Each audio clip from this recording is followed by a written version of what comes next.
How's it going? Welcome to Swim Podcast episode number 9.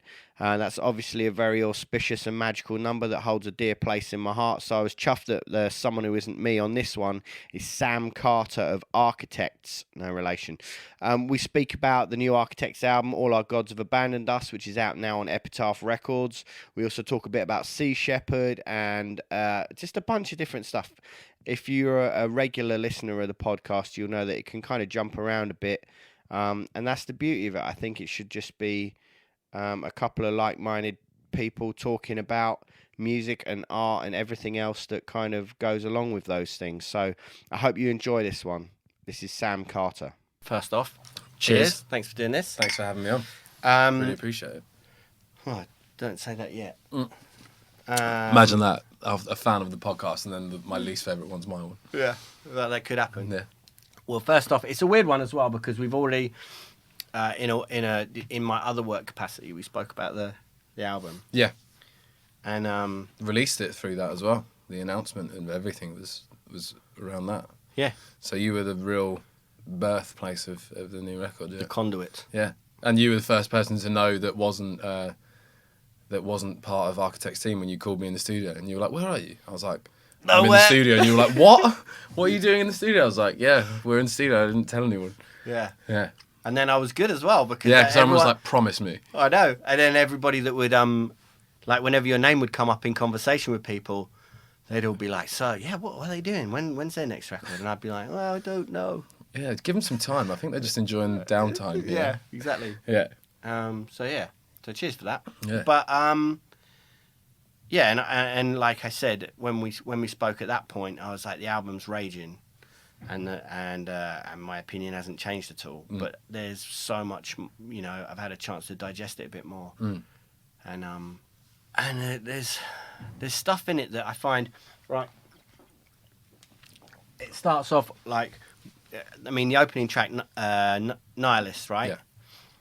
Is you have to forgive me if I get titles or that's quote fine, lyrics badly because I got. You listen to a lot of music. It's fine. I got a head like a sieve. Yeah. That is exactly the vibe of it, but at the same time, and if we're going to go there straight away, there's definite recurring themes in it, which I think have carried through from the last couple of records as well. But it just seems like there's real anger about like the lack of empathy that's going on in the world and the way that that everything's just being milked without any thought or consequence, to the point where it's just like humanity as just a term rather than an actual description and everything that used to encompass. Do you know what I'm saying? Yeah, 100%.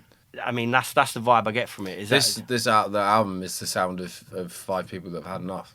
It's just you think back to 2 years ago when we released Lost Forever, and nothing's changed. Nothing's changed about the stuff that we were talking about. No, there's no difference in. No one's talking about climate change making a difference there, and the government's nothing's fucking happening. No one's. There's not been like a vast difference in the amount of people eating meat, and there's not been the whole vibe hasn't changed. It's got worse. Everyone's just. It's just we're in as you say, we're in a horrible place where there's no empathy and no love, and it's. Like the line in one of the songs, and there's no love, no empathy. Our fellow man is now our enemy. It's such a sad place to be, and the record is angry, and it's the sound of people that have just. I just want to grab people and just go like, "What the fuck is wrong with you? Why are you so horrible? Why can't we all just like? Why can't we all get along? Why can't we all just get along? Like it's so easy. It's so easy to hate, and it's even easier to love. It's so easy to just forgive someone because that's the easiest thing. It's so nice to just go like, I'm sorry about being like that. I'm sorry if I've held a grudge against you. What's the point? We're both on this earth trying to figure this shit out together. Like, we're both equal. What's the point? Yeah. And our egos have gone wild. Our ego, as humans, they're gone. They're gone out of control. Everyone's trying to be cooler than everyone. Everyone's trying to be better than everyone. And no one looks out for each other. Yeah, that is something I find horrifying. I look at the way things are. I've said this a few times in different podcasts, but like the internet, right, in theory, is this opportunity for everyone to be connected to everything, which should be I mean, that's almost like Godhead. Do you know what I mean? Yeah. Right? Because if everyone was connected to the earth, everyone would be like, wow, This is amazing. So yeah, technically it's connecting the world. Yeah, imagine being in a time prior to now where you had every single piece of information, every idea, every thought and philosophy at your fingertips, and all it ends up is just like, here's my dinner, this is my cat. Guilty of it because I got 3 cats and I love them. Yeah, I've got a dog and I'm posting the hell out of it. Exactly, there's nothing wrong with that. No. But then, like, I look at the way people were like, you know, that whole like world star, like while people are just panning the shit out of each other and filming it and laughing. It's like, what the fuck is going on? Yeah, what is that about? This is like in a really crazy way. Like, you think back to like gods. I feel like, and we've discussed this recently. Like, gods were like people that were like enlightened. They were like people that had reached like a state of enlightenment. I think, and they were like the people that everyone loved, and they set a good example, and they brought positivity towards them, and that's why people saw them as like this high being, because they would like teach people how to love and be kind and do all these like amazing things. And imagine if those people like nowadays could be like, I could send you this information of how you could be a kind person in like a minute. It will be in your house, in your inbox. Like, it wasn't like people looking for someone. All the information's there on how to be a good person. Yeah. Everyone knows how to be a good person, but I mean, you shouldn't. It's so much cooler to be a badass and not give a fuck, and that's what's sad. Yeah, and that's the thing. It's like the nihilism that is just sort of so rampant, and I think it, like, on first listen to the record, it almost feels like it's so angry that it just feels like it's like, this is all fucked, we're done, right? Yeah.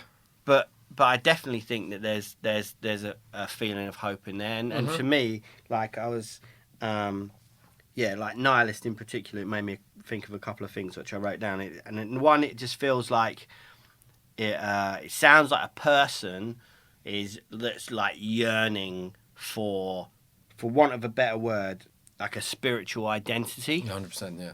But not wanting to do that, find that via like anything that organised sense, because of dogma and hypocrisy, etc., etc., and everything that throws up, because that is like that's one of the worst dividing wedges that exists. So it really made me think of that. But then another thing it made me think of, which was weird because I don't know whether I'd noted this already subconsciously, it made me think of Dylan Thomas. Do not go gentle into that good night, which is weird because then and I noted this down and I carry on listening to the album, and then that turns up in the lyrics in Phantom Fear, which was kind of weird. So I couldn't work out whether or not that was just me feeling like I was on the right wavelength, or whether I'd already noted that down sort of somewhere in the back. Well, like Tom is a genius. Like, he's like, writes all the lyrics, writes all the music. Like, I mean, from an early age, I went to shows with Architects and was like massively impressed. I was the kid in the front row that was just in a scrappy hardcore band, and my mind was blown by watching them play. But seeing him evolve, like, not just as a person, but as a songwriter and as like a actual song structurer as well. He is Architects. Yeah. The stuff he was coming up with on this record is absolutely mind blowing. Yeah. And the stuff like with Dylan Francis, like, it wouldn't surprise me if he snuck that stuff in. Yeah, it is, because it's like what is it in the lyrics? Rage Against the Dying of the Light. Is that one of the lyrics? I chase the dying of the light, I think it is. Yeah. So that kind of is I guess referencing Dylan Thomas. But which I thought was kind of weird. But now it's interesting that you've said that, because it makes me wonder, like, how did it all, when you were going to see him and you weren't in the band? Yeah. Then what happened? Because you were a drummer, weren't you? Yeah, I played drums. Yeah. And I played drums since I was like 13. Yeah. I played for a long time, and I loved it. And we were just involved in the same kind of scene towards me joining Architects. I was in a hardcore band called Nervous Wreck, and we used to play like all dayers with them. And there was other bands like Turn Cold that turned into Dead Swans, and they would always be playing them. So we were kind of around the same people. And the first time I met Tom and Dan, it was really funny actually. They came to a Nervous Wreck show. We were supporting Down to Nothing at this like really small place in Hove, which is just around the corner where I live now. And I met them outside this church, on the corner, and we were actually going to play our release show with All Our Gods Have Abandoned Us in that church, but we couldn't in the end. It was so funny when we turned up. I was like, that's where I met you, like 10 years ago. You would both sat there drinking White Lightning, and I didn't think anything of it. I was just like, oh, cool, you're in Architects. I really love your band. And that was it. That was like our passing moment. And then, yeah, I sort of knew Ali because we worked on the same street. I worked in Holland and Barrett, and he worked in a clothes shop down the road. And my band, I started a band called Monuments, and we kind of sounded like Hopesful, and it was the first band where I'd started singing because I was like, I'm bored of sitting at the back, like I want to be a front man. I've got like all this energy, I need to get up there instead of like ruining bands by playing like 30-second long fills and the guitarist turning around being like, what the fuck are you doing? So I was like, I started this band and it sounded like Hopesful, and we got like local support for Bring Me the Horizon at the Concord. And it was like a big deal because I didn't know Bring Me at that point, and it was when, you know, Count Your Blessings was just coming out, and it was like that was a big record in the scene. Yeah. So the boys came down because they had already toured with Bring Me, and then they saw our band because one of the guitarists in Monuments was Architects merch guy, and then the day after that, I remember them being like, your band was amazing, you were really good. And I remember being like, whoa, it's the first time that they'd spoken to me properly. And then the day after, they went for a meeting with Matt, their old singer, and he quit. And then they just said to Ali, they were like, you need to speak to Sam tomorrow. So he came into my work and was like, are you free on your lunch break? Can we have a talk? I want some banana chips. Yeah, I want some banana chips. And I need a veggie sausage roll. But then he was like, can you come and have a talk? And I was like, yeah, of course. I was like, what is it? He was like, I don't have time to explain. I've got to rush back. So I was like, the fuck's going on? I saw them like yesterday. Like, this is weird. And so I went there and I was like nervous because like, I don't know, they were I kind of knew Ali loosely, but still I was like, you know, I would be at their shows. Yeah. And he was like, oh, Matt's quit the band. Do you want to try out? And the first thing I said was, I just went, I can't play drums like that, dude. I was like, I can't do double kick stuff. I was like, there's no way I can try out. And he was like, no, idiot. He was like, Matt's the singer. I was like, oh yeah, I'll be there. Yeah, when do you need me? Like, so blasé. Like, oh, I've got this. I can fill those shoes.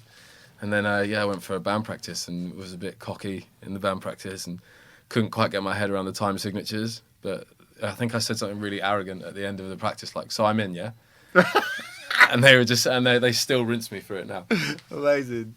Yeah. And do you like, that was a long time ago, and since then you've put out a ton of records, toured the world and stuff, but do you still like have that ability to get in that, like, almost like where you can step away from it for a second and view it and go back to where it was, and view it as a fan of the band? Because I think the thing is with Architects is like, I think it's rare. I think it's just like it is actually just 5 friends. Like the band practice has just got out of hand. Like it is just crazy. We're not like 5 rock stars at all. Like we're there's no sense of arrogance in any of us. I don't truly think any of us think we're a big deal.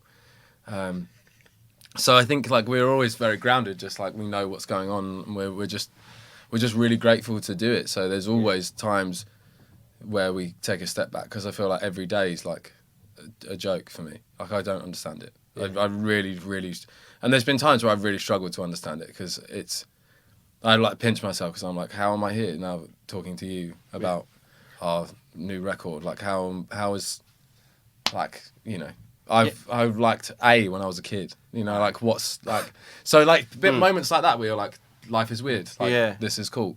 It is, and it just seems like in the last couple of years as well, with the last couple of releases, and I think when this one drops, it's going to be a whole new world as well, because it just seems like the band is just, I don't know what it is. I don't know whether it's people have finally come round a bit more. The band is progressing constantly, which is obviously something to do with it, but it just seems like all of a sudden everyone's gone, oh yeah, I get it. They were all. Yeah, you know, and there was, and that's not to say that there wasn't that crowd already, because there was. Obviously, you had a really like fervent and dedicated crowd, but it just seems like that suddenly seems to be blowing up now. Yeah, without wanting to jinx anything. No, like I think off of back of Lost Forever, like you know what, it was 100 days, and like before we did that tour, we were like moany.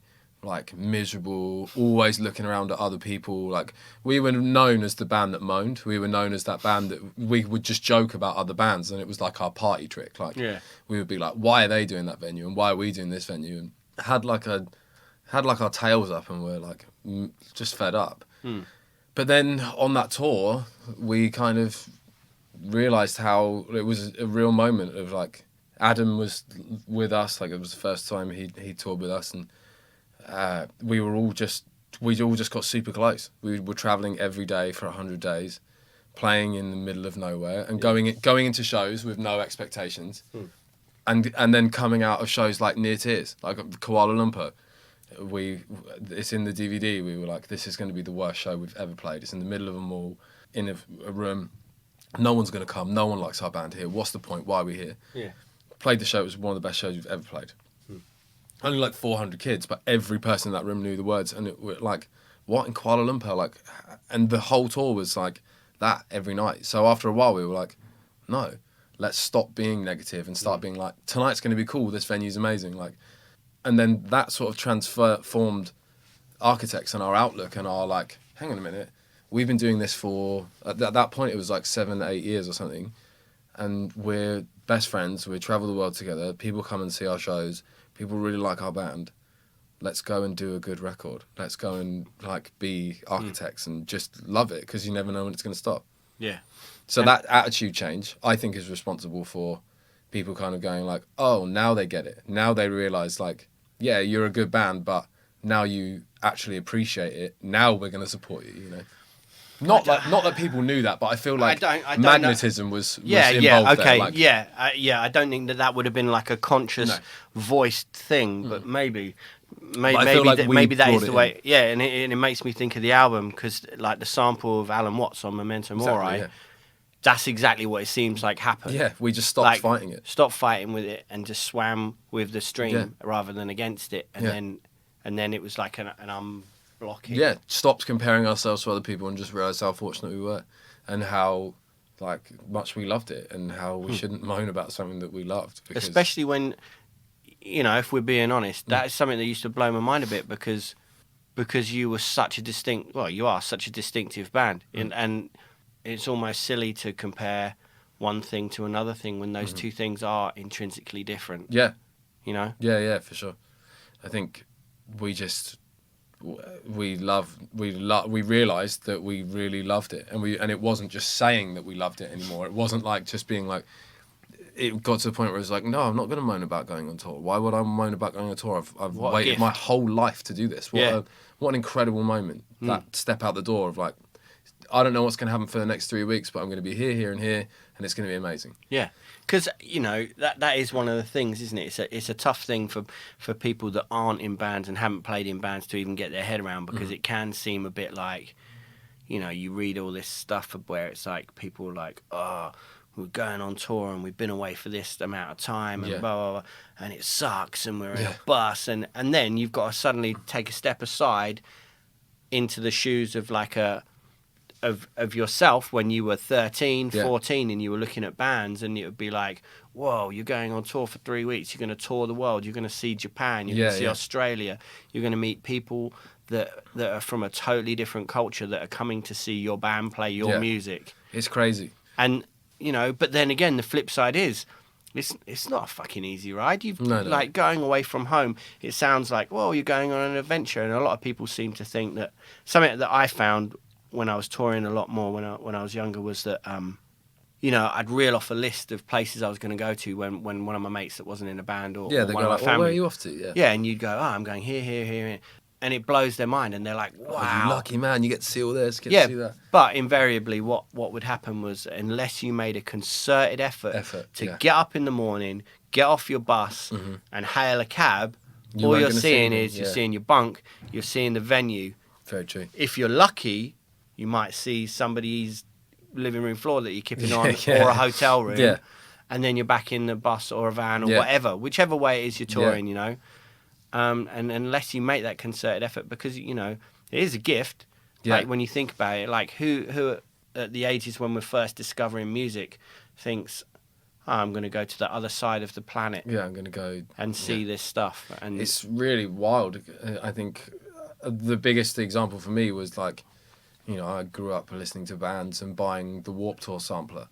Like, that was my that was my dream as a kid, was to do Warped Tour. Like when I was in school, all I would say is one day I'm going to be on the Warped Tour, and then to be on it.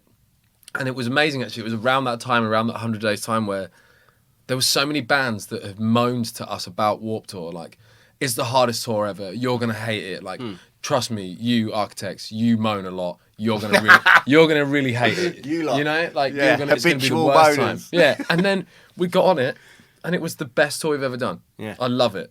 I loved everything about it. I loved the social aspect of barbecues every day, drinks with your friends. We were there with Bring Me and While She Sleeps, and there was a lot of British bands. But regardless of that, we made best friends with Let Live that summer. We made Amity Affliction got closer with us than ever, and you just hang out with people that you wouldn't normally hang out with, and you play shows at the end of the day. It's like summer camp for bands. Like, yeah, everybody. And at the end of it, I was mindset. like, how is anyone moaning about this? And then I was like, hang on a minute, how is anyone moaning about being in a band? How are we're moaning about being in a band? And then being like, okay, right, this has to stop. Yeah, there's better things to moan about. God, yeah, there's a lot more going on than, we don't have. Where's my PD? Yeah, where's my kale chips? Like, what the hell is going on? Yeah, which and I think kale chips are good. Yeah, they are great, especially the ones with the wasabi thing. But the thing is, it's like going back to the album. That's everything. That is all the stuff that needs to be moaned about and people need to be made aware of. Yeah, for sure. I mean, how did you come to that conclusion that this is what the songs were going to be? It sounds like a weird question in a way. Yeah. It's not like everyone sits at a board meeting rustling papers going, we need to write a song that's socially conscious and commenting on the amount of pollution in the sea. Yeah, well, I think... But it's like, but I guess those things, a song is the creation of the people that make it, and the things that those people are into is what goes into the song and what makes a band the way it is. Well, like, we hang out every day. Like, even when we're not on tour, we hang out. I've literally probably seen Ali every day for the last 10 years. He lives around the corner from me. We see each other pretty much every day, and we'll go for coffee, or if we're not on tour, we're doing press in London, or we're like, we actively we hang out with each other because we love each other's company. Like, we are best friends. So these things that we talk about are always discussed. Like, if something comes up about climate change, one of us will be like, hey, did you guys hear this? Like, Leonardo DiCaprio's just talkked about it. Like, this is big news. Or like, hey, have you guys just heard about this part of the rainforest, the Amazon rainforest that's just been, like, 2 miles has just been smashed down for palm oil, know. So we're there with all these discussions talking about it. So I think after a while, you're kind of like, we're still talking about this? Like, this is still happening, right? We live in a world where all this change is available for us to make the difference. We can bring in renewable energy. We can do all this stuff, and it's not happening. Yeah. And everyone's getting angrier. Everyone's egos are getting out of control. This is not the band. This is like people in real life. Yeah. Being in a band's not real life. It's pretend, right? So it inevitably was going to get to that point where it's like, well, this is what's being discussed by us. This is what we feel really needs to be discussed. And when you actually know the stuff that we're talking about, it's actually quite enlightening, because you're not walking around blindfolded. You know how fortunate you are to be here. You know how lucky you are to be on this planet, and you want to fight for it because you feel like no one else is. Yeah. But there are amazing people that are fighting for it, and I think it's just, the record is the sound of just like grabbing someone and just being like, come on, like, you're so close to making the change. Just make the change. Do you think that people that come to shows, what do you think the proportion of people is that are like, fuck, I'm stoked on this riff, like, and then what proportion is, fuck, I'm stoked on this riff, and shit, this is like a really interesting topic that I'm going to look up and actually get involved in some way? Well, we were involved in a discussion about this the other day, where Dan was saying, like, when I listened to Rage Against the Machine and I was hearing fuck you, I won't do what you tell me, he was like, I didn't think about them being like Rage Against the system. I thought about, I'm singing that to my mum, like, fuck you, I'm not going to tidy my room, like. Yeah. So like, I do wonder, like, how much of our crowd understands it, but we see the change, like, but then surely any proportion is better than none. For sure, and we see I think we see drastically more than most bands, like at our signings or at our shows, like 50% of the kids there are wearing Sea Shepherd t-shirts, Yeah. or are wearing like animal liberation t-shirts, or they're there wearing like Rouse Step Up like community t-shirts, Yeah. like, and you're like, wow, this is really cool. Like I'm more stoked to see a kid in a Sea Shepherd t-shirt than an Architects t-shirt, because I'm like, I know that money's going somewhere good. Like I know it's coming from a good place, and you can tell. Like I talk a lot on stage, and I get lost in the moment because there's big atmospheres and big feelings and big vibes going around those rooms where you can really feel like you can connect with people. Some nights I don't, because sometimes I feel like there isn't that connection there, because I just go rambling. Like I'm gone for like 4 minutes and they'll be just like ringing out their guitars like, when is he going to stop? Like, what is he saying? Yeah. And sometimes you feel that connection, you feel a whole room react and clap, and you're like, yes, I've done it. I've made a connection tonight, and I've managed to get the crowd to go like, holy shit, I am powerful. I can love myself enough to go and love the universe and love other people. Yeah. And some nights you're like, guys, do you not hear what I just said? Like, we can make a fucking difference. Like, and the crowd is quiet, like, but it's important. You have to gauge the night and gauge the vibe. But I think a lot of people understand where we're coming from. I think especially newer people getting into the band. Yeah, because I think people are now getting into the band because of that. Yeah. I think that there's an awareness now that it is a band that has really strong convictions about a series of subjects. So people that also feel that those subjects resonate with them are suddenly drawn towards it, which I think is a beautiful thing. Yeah, I think that's one of my favorite things about Architects is the connections that we see as just as a band, like the connections that we've made with people that like our band that now work for Sea Shepherd, like work on the boats and have become friends of mine, and also other people that come to the shows and meet at the Sea Shepherd table, or like have a like-minded discussion about politics, or feel like they've got a mate that maybe their other mates don't. Their friends at home probably like, what are you on about? Stop talking about this stuff. And they come to an Architect show and they finally can be like, I feel like this, and the kid next to them was like, yo, I feel exactly the same. Yeah. Well, this is an interesting thing, because I wondered, like, how did the Sea Shepherd thing come about? When did you get into that? I mean, as a concept, I mean, it makes perfect sense, obviously. Yeah. But what I mean is, when did you actually realise that the organisation existed and that it was something that you could get involved in? And it was we were, it was on 100 Days, I think. It was on 100 Days. That's quite a transformative period. Yeah.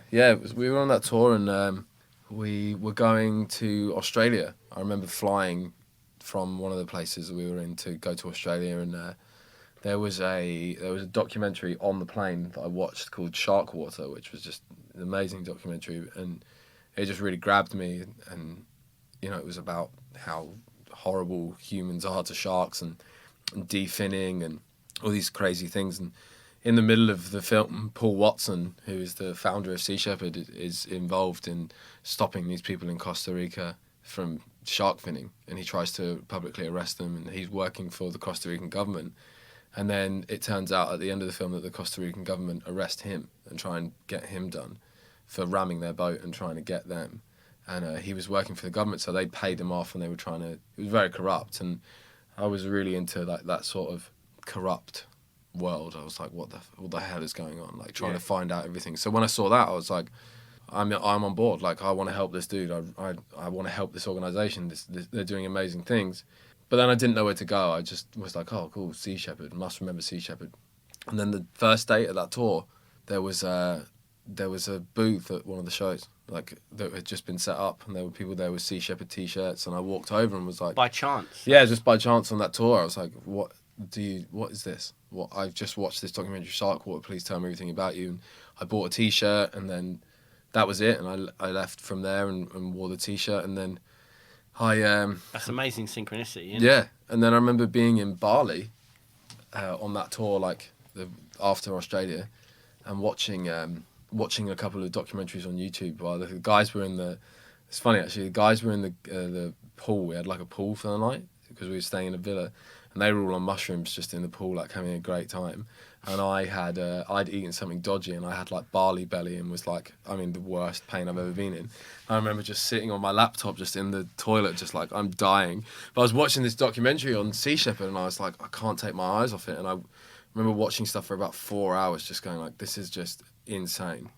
And then from there, I was just like, right, I'm wearing this T-shirt every time I play on stage. Like, I'm going to wear this. I'm going to talk about this. I'm going to get people to our shows. I want everyone to know about this amazing work they're doing. And then our like headline tour after that came around, like the one off of for Lost Forever, like a bit further down the line, and I'd organised a table to be at every single show of the European and UK tour. So there was Sea Shepherd representatives at every show, so that they would be able to speak to kids like they spoke to me and got me excited. And then after that, they raised so much money that they asked me to be an ambassador for the UK, and I was just blown away. I was like, this is great. Like I'm so flattered. And I remember speaking to the guy, being like, I don't need to be an ambassador. I was like, I don't want to make anyone in Sea Shepherd be like, who the fuck is this kid? And he was like, no, like having ambassador on your name and us having an ambassador is just gonna have our name spoken about more, so it's a good thing. I was like, oh. It's like, oh yeah, it's cool, like let's go. And then from there, it's just been everyone involved is just so cool. They risk their lives for animals, and like that's just amazing. Like taking a boat which quite often is considerably smaller than some of the whaling boats, and literally parking their boat in front of it while it's moving. It's unbelievable. It just shows how much they care, and it just really, for me, it just made sense with architects, like to discuss it. Like, it was never a thing like I thought about, like, oh, like this is going to be architects' thing. It was just like, I have a platform to discuss what I think is important. And I can make a difference to these things. And I can maybe raise some money to help, and that was it. And to think where it is now, and how much money the band's raised for them, and where the organisation is now, not because of the stuff that I've done, but just worldwide recognition for them as an organisation is amazing. And it is making a difference, isn't it? It's like I just saw recently that after Blackfish and the outrage because of that, now SeaWorld's saying that these are the last orca that they're going to have in captivity, and that's crazy. I just never thought that would happen. Which is an incredible thing, isn't it? And it just shows like the power of humans. If enough people go, this is wrong, it will eventually make a difference. Yeah, I think so. But then you have situations like in the Faroes where it's just never going to stop. Well, the thing is with that, like, being devil's advocate for a moment, I see that if you're from a place that is so isolated, and that is a part of your culture, and has been part of your culture for so long that, and you say it's for food and da da da da da. Yeah. But that doesn't alter the fact that you're up to your waist in a bay filled with blood of smart mammals that are watching their family being slaughtered, which is horrendous. It's absolutely horrific. But it's the thing is, and I do understand that, and I do understand the where it all began. That was life for them back then. But like, times have changed. Like, they don't need that anymore. Like the mercury poisoning that they can get alone is devastating. I think that's the thing that's going to stop the grind, isn't it? Yes, it's the fact that in a weird way, the only way they're going to actually stop eating it is because it's giving them neurological diseases, rather than the fact that it's not an empathic thing on their part, or even an ecological thing. It's just like, actually, we want to get do this neurons. And and I think and out there as well now is like they, I had a couple of good friends of mine got arrested during the grind, and they were just standing in the way and got arrested for harassing dolphins. They were arrested for. Sea Shepherd crew were harassing dolphins. That was what they got arrested for, because they didn't know what to arrest them for. That is so. Now the thing that shocks me is like the bloodlust of it, like the fact that there's like little kids there watching their dads like hack a dolphin's head off and drag it in by its spine. What do you think that kid's going to grow up thinking is acceptable? Like, oh, what am I going to do when I grow up? I'm going to go and get in a grind, and they know that the mercury poisoning's there, and that's why now there's like bodies of these being washed up, of like they do the grinds and then they can't eat all of them because they're not allowed to because of the mercury poisoning. So now they're just killing for the sake of it.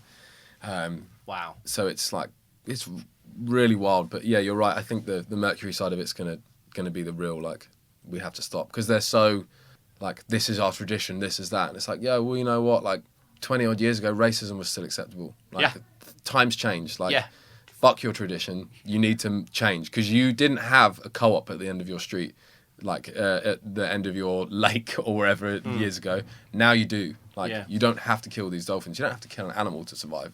You know, I don't want to be too species, like, don't kill fish, but go and buy a chicken, you know. But, you know, they don't have to go out with a big hacksaw and kill a dolphin anymore to eat. No, I agree. And, like, the whole band vegan. Mm-hmm. Yeah. Yeah. For a while, we had a whole veggie and vegan crew. We rolled like 15 deep with like a vegan. Well, I remember when we were in, where was that? Was in Helsinki. Yeah.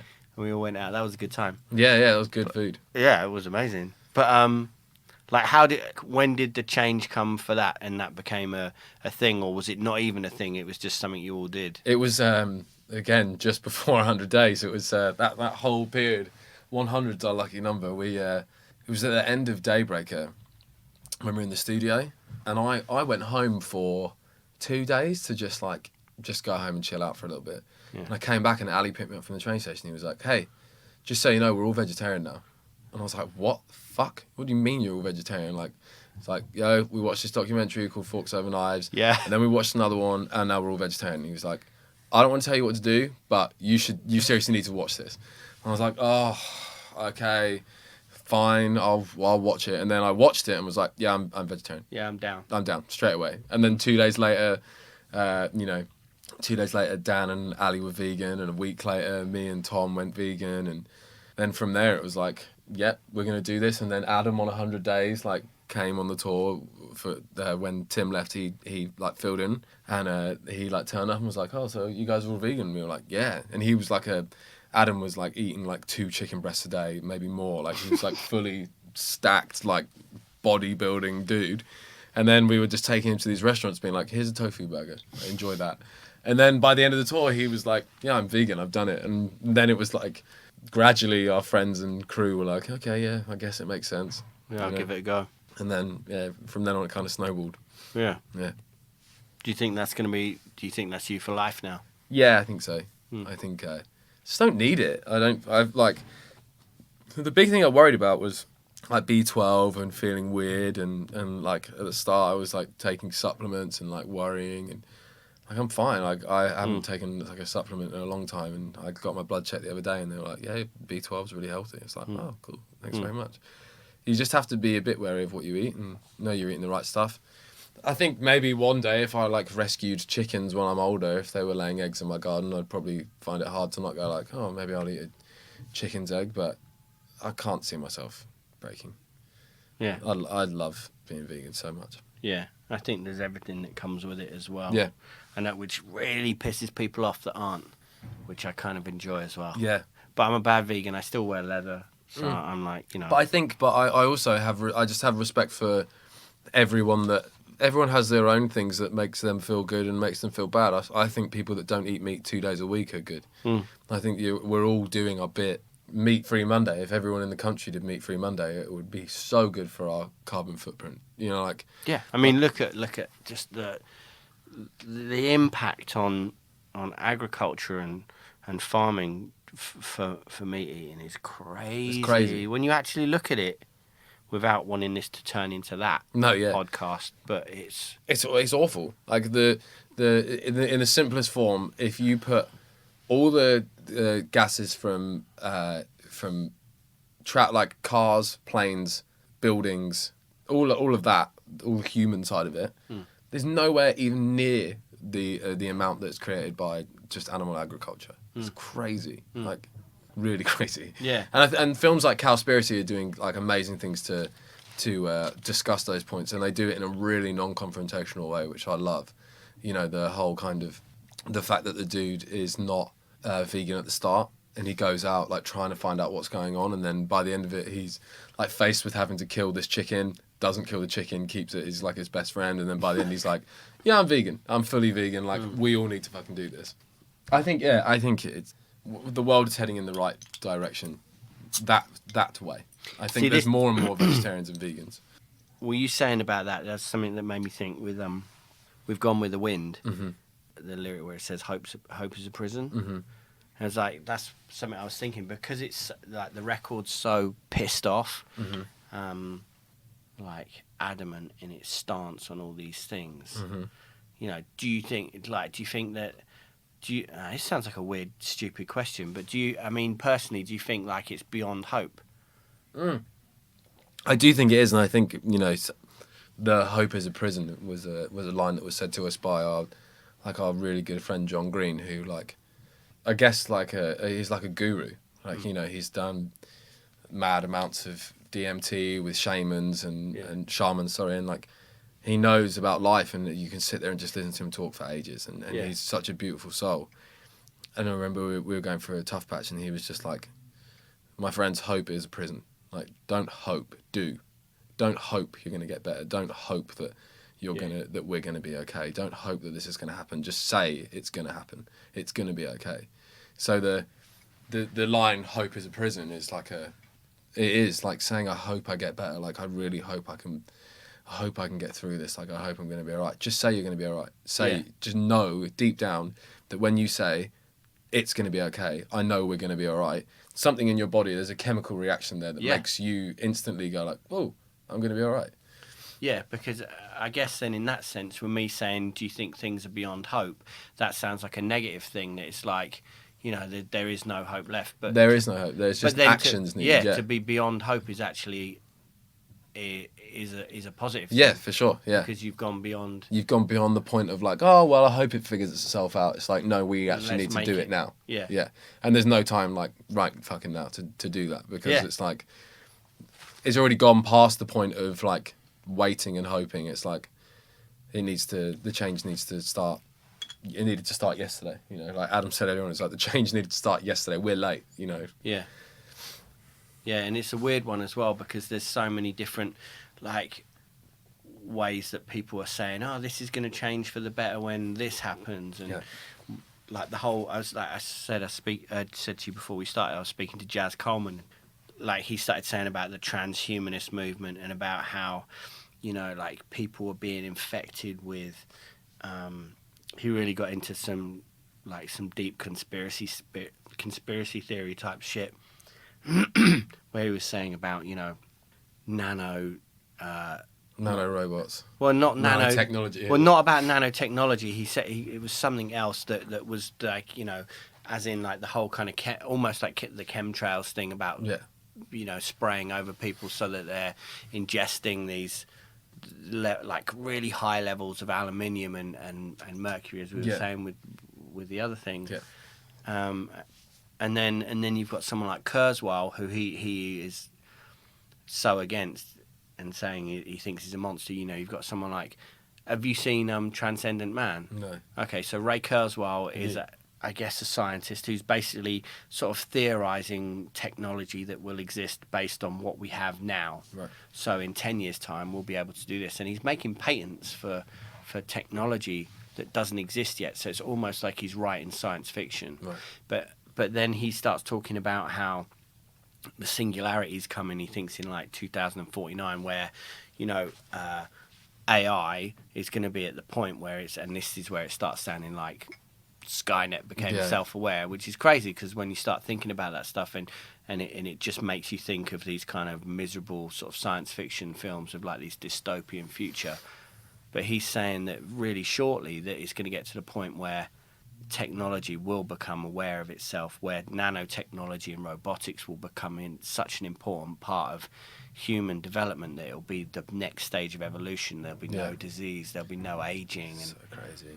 And I'm pretty sure Google are probably doing a lot of that. Well, they are right now, aren't they? Yeah. Well, yeah. I mean, Google's doing like Google AI is doing that stuff where they've programmed a computer to play Go, which is like a really like a board game, but with incredible outcomes, and it beat the European champion 5 games to nothing, because it had sat for a year playing itself and working out every outcome and stuff. And it's when you start to think that technology is getting to the point where we're literally going to be like the mosquito on the arm, you know, that's a scary prospect, because he's viewing it in the sense that, you know, everything's going to work out, because what's going to happen is we're going to develop this technology and then it's going to set things right. Yeah. But then when you think about how much people are ravaging not just the planet but each other. Yeah. Maybe the way of setting that right is going, you know what, this is all bullshit. This is all bullshit. Let's We get just rid need of to all connect, that, yeah. and then start again. We need to take our shoes off and walk through a field and actually just sit there and just be like, this is amazing. Like, realise, like, the real simple side of it is, like, the most amazing thing is being alive and being present and being in the moment. Well, that's the thing. Being present and being in the moment is such a difficult thing when there's so much distraction, because it's like, you know, you can despair at like, again, I said earlier about how amazing technology is, in the sense that, you know, everybody has now got a little black tablet that fits in the palm of their hand, where they can learn anything. Yeah. But obviously the intention But they has choose to be to there. use the Of camera on course. the other side to Yeah, take a but- picture of themselves and upload it instead. Of course, but Yeah. then we're all guilty of that, Yeah. obviously. You know, love all that. But It but is- yeah, it is it's amazing the how- mindset that you, to be present and in the moment, and, like, you know, to be in an incredible place and actually just go, this place is incredible, and take it in and Yeah. view it, like you But said. we said earlier on, like, it's scary how Tom was saying, because, like, Tom and Dan are doing, like, insane amounts of meditation at the moment and really, like, doing amazing things with it. Together. Yeah, together. And we've done it as, like, band. We've gone to this place in Brighton and, like, meditated in a room. I thought you were going to say we've gone to this place where we were talking with alien beings. Yeah, yeah. Well, I think, There was I think we're always, far off like- that, yeah. But we, like, I think, That's coming. yeah, Tom was saying, like, earlier on, like, isn't it sad that we can't just sit somewhere and be by ourselves without a distraction? Like, humans can't just sit in a room by themselves and be happy, just alone. They're always like, oh, there's something I've got to do. I've got to do this. I've got to do that. Of panicking and worrying and rushing. And it's like, no wonder we're getting sick and no wonder we're getting tired. Because there's so many distractions out there to take you away from what you really actually put here to do. It's just exist. Which is what? And be and love. That's it. That's it. Yeah. And we're so distracted that we've forgotten how to actually make ourselves happy deeply. Yeah. And how to love ourselves and what we have, that we want what other people have. We're so distracted that we want other people's lives Yeah. when we don't even know what's going on inside that person's head. Like, people worship Kim Kardashian and they, like, want to have her life so much so that there's however many TV shows about her and her sisters. Is she happy? Is she really happy? Is she truly happy? Or does she just have a lot of money? And does money make you happy? I don't know whether it does. Because you see a lot of famous people and a lot of rich people that have killed themselves. You know, you could go, oh, well, it can facilitate all these things, Yeah. but it generally never does it? It just seems to. But then you can It see turns a on a monk, mindset you can see where a monk or a Buddha that has nothing, that will sit there and smile for 35 years. Yeah. Just straight. And you're like, I want that. I want that sense of enlightenment. Not Kim Kardashian's clothes app, you know. No offence, Kim. You know, we are all one. I'm and, sure she's nice. Yeah, we I'd are like- all one, but I don't want to... I'd like to find out that the whole thing is literally an art piece. That life. Her, Yeah. It's an experiment. Yeah. Kanye West just turns around and he's like, yo, guys, I did this. I fooled you. Like, Yeah. this is all me. And you all lapped it up. It was a game. Yeah. Like Saw. I want to play a game. It's called Kim Kardashian. Here we go. I'm sure she's a lovely person, you Yeah. know. She's brought lives into the world, which I'm sure is going to be a good, beautiful thing. But Yeah. yeah, it's Kim, it's if you want a Sea Shepherd t-shirt, hit me up. Yeah, they're wearing a lot of fur as well, right? Yeah. That's a whole... I don't get It's a that. whole different discussion, that, isn't it? I don't know whether or not I want to get into a certain thing, because it's not really my place to talk about it. But it's something that's been obviously sung about in the past, that you've covered and stuff, and about, without getting into that, I believe that is also the positive outcome of a negative situation. Put it that way, is that it can lead to a different state of mind, which I think it's always this talking round things. But do you know what I'm saying? I think you know yeah, what I'm saying. Yeah. So, but do you think that is something that is, I don't want to say a beneficial thing, because it isn't, but is it being turned around in a way that it's... Have you learnt from it? Yeah. Yeah. Yeah, that's what I mean to Yeah, say. I think. It's not my place to talk No, about no, it no. if you don't want to. No. then- I don't need to go into any detail, but I mean, like, there's been stuff that's happened with architects over the last 3 years, that has made us appreciate things a lot more, and has given us a lot more knowledge on life, and just it's just being grateful and changing our mindsets and stop not putting ourselves down and not worrying anymore. What's the point in worrying because it only makes you sick? What's the point in being stressed because it only makes you sick? What's the point in being angry because it only makes you sick? Yeah. Why not just be happy for what you have and be grateful? And I think all of us are in that position now where we're so tight as friends. I mean, 3 years ago, I probably would say I could count on one hand how many times I'd hugged the boys in the band. And now every time I see them, I give them a hug. And we're always telling each other we love each other and that we're best mates. And, because we were best friends before, but now we're so close. That's a true definition. Yeah. Yeah. It's like we're now like 24/7, middle of the night, you need anything, I'm your boy. Yeah. That's actual best friends now. Yeah, that's a beautiful thing. Yeah, for sure. So it's like a positive from a strange point, yeah. And I think making art is a very positive outcome of that. For sure. Like the next Architects record will be very different lyrically to what this one is, I think. Yeah. I think so. I think who knows? Who knows what's going to happen in 2 years? Like we always say, like I can't wait to hear what the next Architects record is going to sound like, because we never know. Tom never knows. Tom always says, God knows what it's going to sound like, and then we're like 3-4 years down the line, like, oh, here's the Architects record. Yeah, this is what it sounds like. But who knows? Maybe it would be more positive. We're all a lot more positive people. Yeah. Than we were when we were in the studio for this. There's a lot of dark stuff happening when we were in the studio. The Paris attacks happened when we were in the studio. The Ghost Inside accident happened when we were in the studio. The weather was grey and grim, and we were just like heads down, miserable. Yeah, and I think that shows, but in a artistic way. Bleeds into the record. Yeah, to use that catharsis gets bandied around a bit, but I believe that's definitely something you can feel with the record. Mm-hmm. And that's the mark of good art, I think. Yeah, for sure. Because it's like it's working for your art, like experience, like knowing that really what music is 5 people coming together, putting energy into something, then recording that energy and then giving that energy to someone else to experience a feeling or energy from it. So it's like, this is dark energy that we're going to put into this, that hopefully you will take and be like empowered by it, or just experience an emotion from our energy. Yeah. Which is great. Which is really cool when you just think of it just like that. Yeah, it sounds a little bit, yeah. I mean, but I don't smoke weed. I mean, I've done mushrooms once in my life, I'm just like, not knocking it, man. Yeah. I think it's very true. Yeah, I always feel that. That's like like every podcast that I do so far, it's generally 2/3 of the way through. I said this to Jazz Carmen yesterday. Yeah. Generally 2/3 of the way through, it gets to the point where I'm like, so art, where's it come from?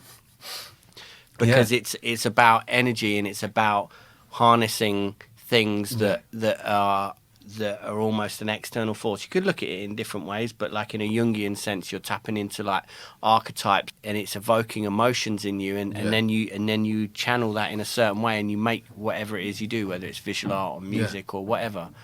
I think like in this like simplest way, it's like you still have it, I still have it, and Adam, who's sat next to me, will have it, where a band will release a song, and for 3.5 minutes you don't think about anything other than that song, and you smile. Yeah. And to be responsible for giving someone else that feeling is so amazing. To think that like Blink-182 for me were like my ultimate favourite band when I was a kid, and I used to wait for the days where the albums would come out, and I'd run to Woolworths and buy the records and the singles, and it was everything I ever wanted it to be. Next week, Blink are going to release a new song, and I can't wait. I'm so excited, and I know I'm going to be excited when I hear it. Yeah. So the fact that people feel like that about our band and can't wait to hear our music and get that same emotion for me blows my fucking mind. Yeah. But it's so cool. That's the whole reason we do it, is to give people that emotion.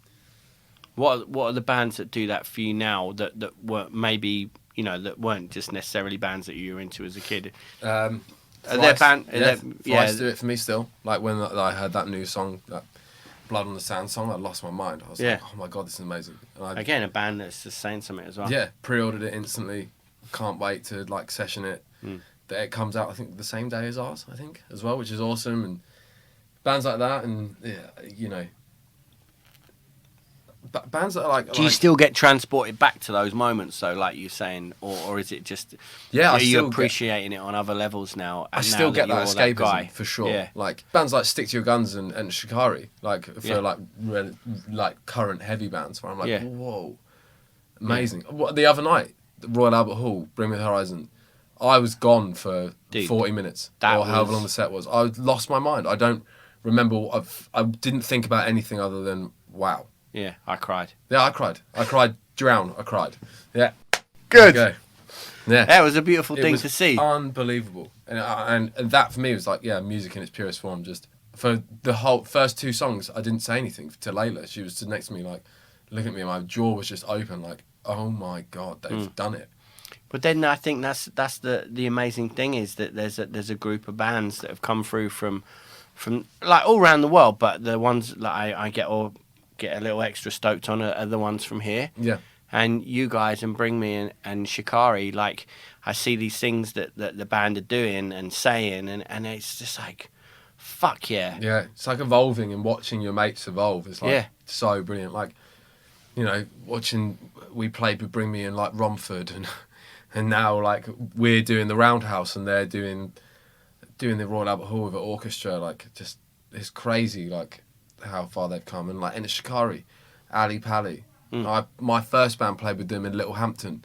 Like, it's amazing, but they're not just like doing it and then just resting on their laurels. They're like doing it and pushing themselves to do weirder things and experiment and not just release the same record again. And do it with a socially conscious. Yeah, for sure. And I think as well. Like Ollie, when I listen to the podcast with you, he's really talking and opening up about like amazing things like synchronicity. Like, it's huge. That stuff is amazing. And I think the more people see, here's my thing, right? Like I can do a podcast with Chino, and it's like, and this is me, not me. I don't want anyone to think that this is in any way like a derogatory thing, but like I can do podcasts with Chino and like Corey and Scott Ian and stuff, but like and Jazz Coleman. But I think it's almost like they've figured themselves out. I feel like because they've had more time with themselves as an artist to know where they are. Yeah, whereas I feel like people like me and Ollie are still on this way where we're like learning more about ourselves every day. And not just you guys, but also your the people that like and love your bands. Yeah, because it is a younger crowd. Yeah. And they're the people that need to be made aware of certain things. Yeah. Without wanting to sound in any way dictatorial. But like cool things like synchronicity, like is not something that I was massively aware of before, other than just seeing 1111. But since hearing that podcast, I've seen it everywhere. Of course. And then as I've soon seen as you're other aware things. of it, me and like to the point where like me and Tom today, we were doing an interview in a radio station. There was 2 clocks on the wall. There was one on one side where he was sat and one where I was sat. And I turned round like that to look at the time, and it went 11:11. And on his side, 11:11. And we both went, turned round to each other because we looked up and went, and he was like, and I just went, 11:11. And my phone conversations with him are like, screenshot, like pulling my phone out, going, 11:11. Surprise, surprise, like send it through. And he's like, no way, I just saw the same thing. Yeah. And then it goes from there, like, even to the weirdest thing with the 11:11. Like, I'll tell you this story real quick. So my phone died. Like 2 weeks ago, and it was the day before we were going to get our rescue puppy, and I like had to go and get my phone. I had to go and buy a phone, and my phone had 3% battery. I wrote down the details I needed to remember, and then my phone turned off, and I was like, well, cool, I'm going to go into town and I'm going to go and get this phone. So got sidetracked, saw a few people on the way, but made it into town, and I've been walking around town for a while, and I was like, I have no idea what the time is. I had this new phone in my pocket, but it wasn't turned on. I was like, you know what? I'm gonna go and buy I've wanted a watch for a long time. I'm gonna go and buy a watch.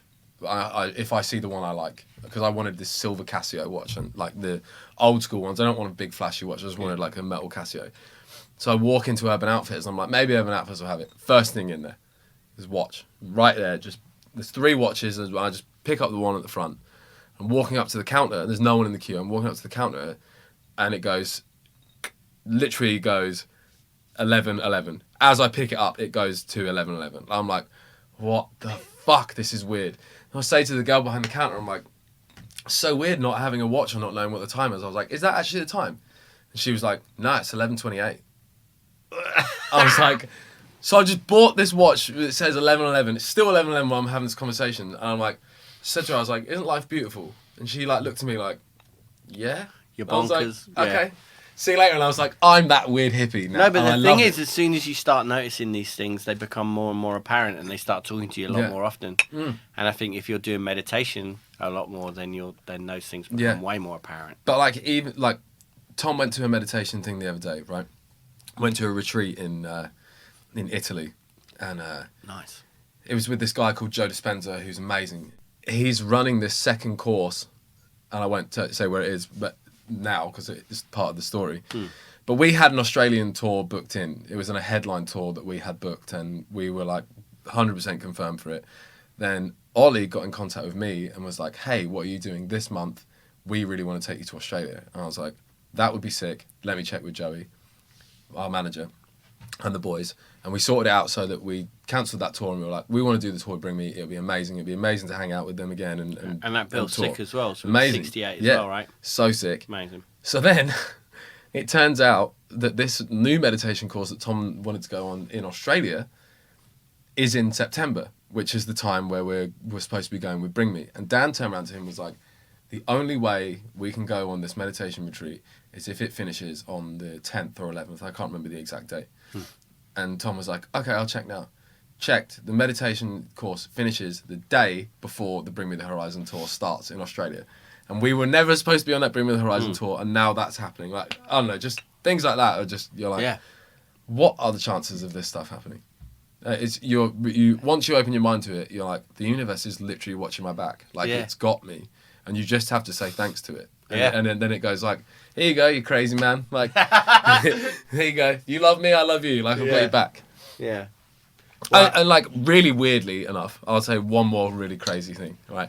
So me and my girlfriend are like really, like, we like, if we're like having dinner and we're really like sat there like, wow. Like, we were the other day, we were in like our new house, and I was like, thanks universe, like for this moment, it's great. It's almost like praying, but you're just saying, you're nodding on to what's going on. Yeah. So she was in like a rough spot like a year ago, and she was like, she wrote on a piece of paper like, she was in like debt or something, and it was before Architects had any money, and she was like, or I had any money. I don't really have any now, but I would have been able to have helped now. But she wrote on a bit of paper like, I'm really. She was in debt. She was like £300 in debt. She was like, I'm in £300 of debt. If you could help me, that'd be amazing.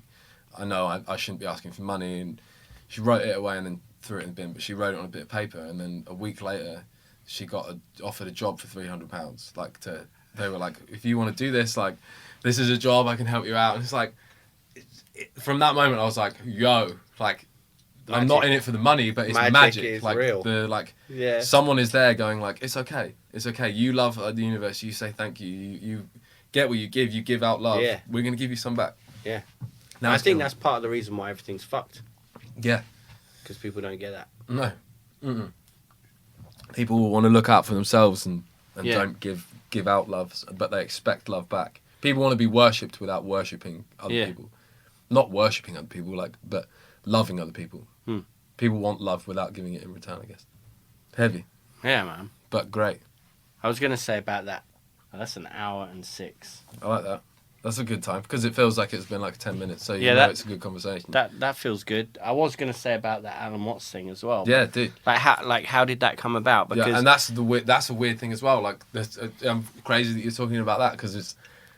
So, like, Alan Watts is obviously an amazing, inspirational philosopher and speaker. And he's, like, helped a lot of us through, like, some mad times. And, you know, you can take any Alan Watts quote and feel inspired by it. So there's an Alan Watts audiobook that Tom had that's, like, a couple of hours long. We'd done Memento Mori. And he was like, oh, it'd be cool to try out an Alan Watts quote. So he just put it into Logic, just cut out a quote, literally dragged it in first time. That what's there was not cut up or edited. It was just like bang bang put in, and it was like Alan Watts was tracking on the song. You know, like there was a microphone set up and he was talking about it. Yeah. And the same with the other bit in the song, the two bits in the song. It was just straight in, first time, not looked on the grid, just dragged in and pressed play, and it was the first place, and it didn't get moved at all, or edited, or cut up, or no breath in between was shortened to make it fit. Like 100% worked. And we were so worried that because we couldn't get clearance at the start, and Epitaph were like, we're not putting this out with it, and we were like, if those bits aren't on the song, it's not a song. Like, it's not going to come out. That's how much they mean to us. And then Dan got in contact with his son, and his son was like, thank you for continuing to talk about my dad. Like, use it.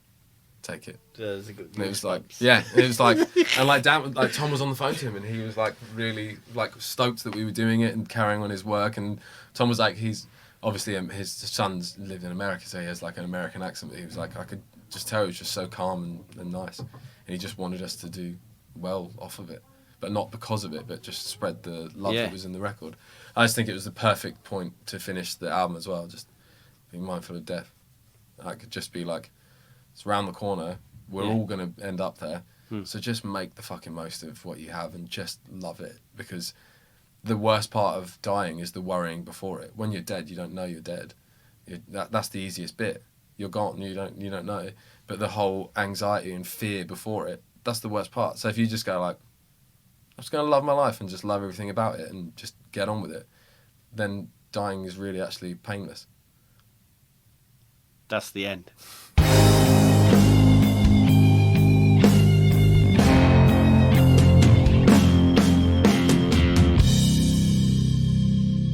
Thank you to Sam Carter. You can follow him online. His Twitter is Sam Architects. The band's Twitter is Architects UK. And their incredible album, All Our Gods Have Abandoned Us, is out now on Epitaph Records. You need to have a listen. It's brilliant. The Someone Who Isn't Me on the next episode is Maynard James Keenan of Pussifer, Tool, and A Perfect Circle, which is very special. Remember, you can keep up to date with the podcast online at Swim Podcast on Twitter and Instagram. Mine is Daniel P. Carter on both of those as well. If you could leave a rating and also a short review on iTunes, that would be much appreciated. Thanks for listening. Spread the love. Let